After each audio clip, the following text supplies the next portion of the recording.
Kembali lagi di program kesayangan kita, Ada Kelas di ATV. Anak hebat, sekarang kita masuk pada pembahasan yang kedua, yaitu tentang nama-nama Nabi dan Rasul. Yang akan kita bahas nanti tentang yang pertama adalah nama-nama Nabi dan Rasul, yang kedua tugas para Rasul, dan yang ketiga sifat-sifat para Rasul. Anak-anakku sekalian, berapa sih jumlah Nabi dan Rasul yang wajib kita ketahui? 25 Pak Guru. Yaps, tepat sekali. Jumlahnya 25. Yuk bersama-sama kita sebutkan nama-nama 25 Nabi dan Rasul yang wajib kita ketahui.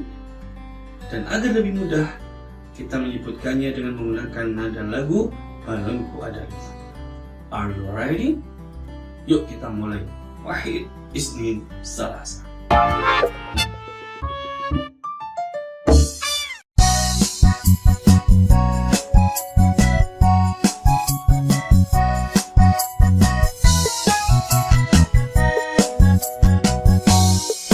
Adam, Idris, Nuh, dan Hud, Soleh, Ibrahim, Lut, Ishak, Ismail, Yakub, dan Yusuf, Su'eb, Harun, Musa, Daud, Zulkifli, dan Sulaiman, Ayub, Yunus, Zakaria, Ilyas, dan Ilyasa, Yahya, Isa, dan Muhammad.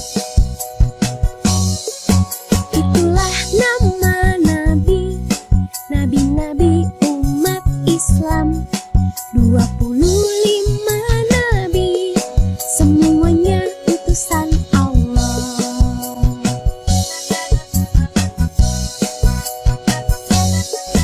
Bagaimana Nana? Lebih mudah kan menyebutkan nama-nama Nabi dan Rasul dengan menggunakan metode menyanyi?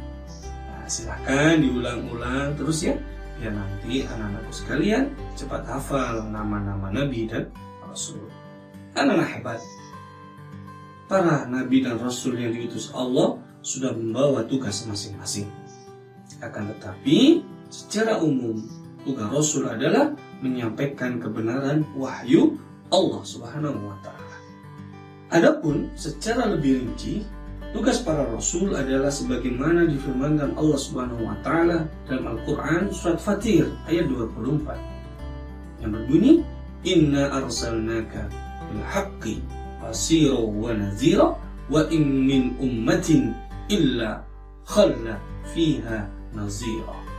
Sesungguhnya kami mengutus kamu dengan membawa kebenaran sebagai pembawa berita gembira dan sebagai peringatan, dan tidak ada sesuatu umat pun melainkan telah ada padanya seorang pemberi peringatan.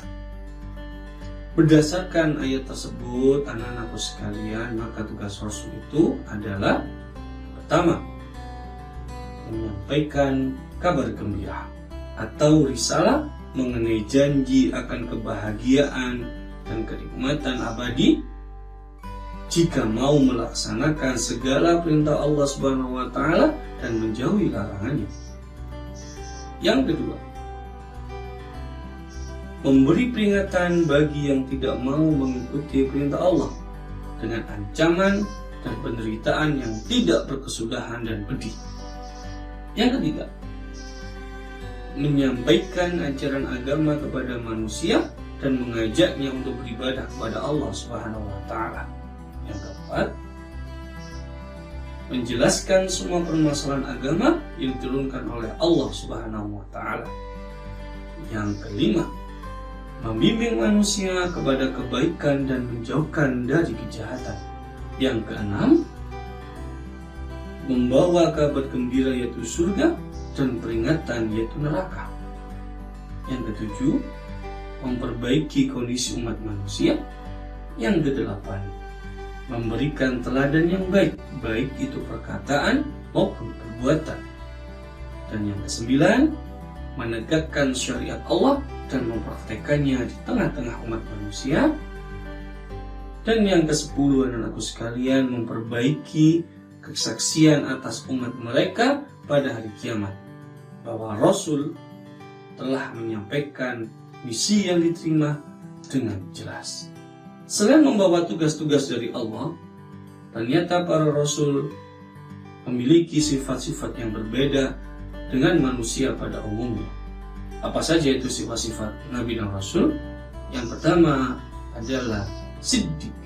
Apa siddiq itu? Siddiq artinya benar atau jujur.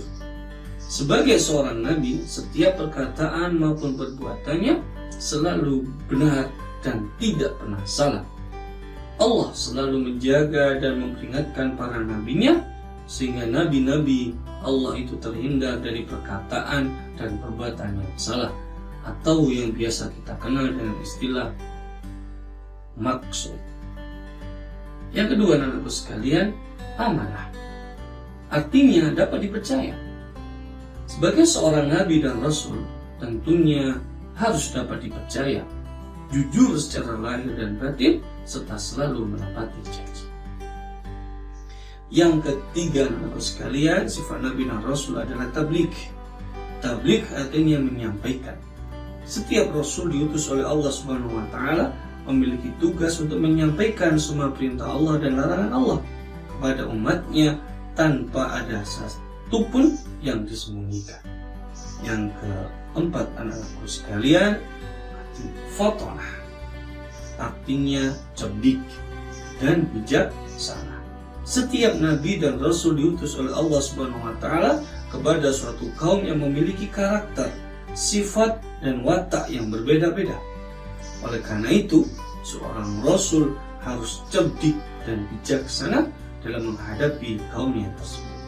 Anak-anak hebat, di samping keempat sifat di atas, ada sifat mustahil bagi rasul yang merupakan kebalikan dari sifat kenabian tersebut. Sifat-sifat tersebut adalah yang pertama, kizib, artinya dusta atau bohong. Sifat ini adalah lawan kata dari sifat sidik. Tidak mungkin seorang nabi dan rasul itu berbohong atau berdusta. Yang kedua adalah khianah, artinya tidak dapat dipercaya.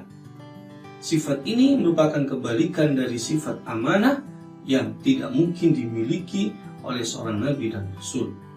Yang ketiga adalah kitman, artinya menyembunyikan.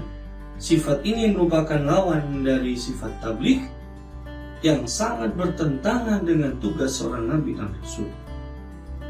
Yang keempat adalah baladah, artinya bodoh. Sifat ini merupakan kebalikan dari sifat fatonah.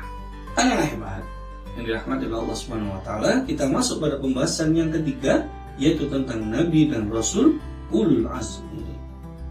Ayo, siapa yang tahu apa itu ulul azmi? Saya, Pak Guru. Yaps, benar. Ulul azmi merupakan gelar yang diberikan kepada para rasul yang memiliki ketabahan dan kesabaran yang luar biasa dalam menjalankan tugas yang suci. Mereka tidak gentar menghadapi perlawanan dan berbagai reaksi hebat dari orang-orang kafir yang menolak ajaran Allah Subhanahu wa Ta'ala. Tentang hal ini Allah berfirman dalam surat Al-Ahqaf ayat 35. Fasbir kama sabara ulul azmi minar rusuli wa la tasta'jili lahum ka'annahum yawma yarawna ma yu'aduna lam yalbasu illa sa'ata min naharin balagh fahal yukhlaku illa al-qaumul fasiqun. Maka bersabarlah kamu seperti orang-orang yang mempunyai keteguhan hati dari rasul-rasul telah bersabar, dan janganlah kamu meminta disegerakan azab bagi mereka pada hari mereka melihat azab yang diancamkan kepada mereka. Mereka seolah-olah tidak tinggal di dunia, melainkan sesaat pada siang hari. Inilah suatu pelajaran yang cukup, maka tidak dibinasakan melainkan kaum yang fasik. Sebelum kita lanjutkan pembahasan kita, anak-anakku sekalian, kita rehat sebentar. Tetap di program Ada Kelas di ATV.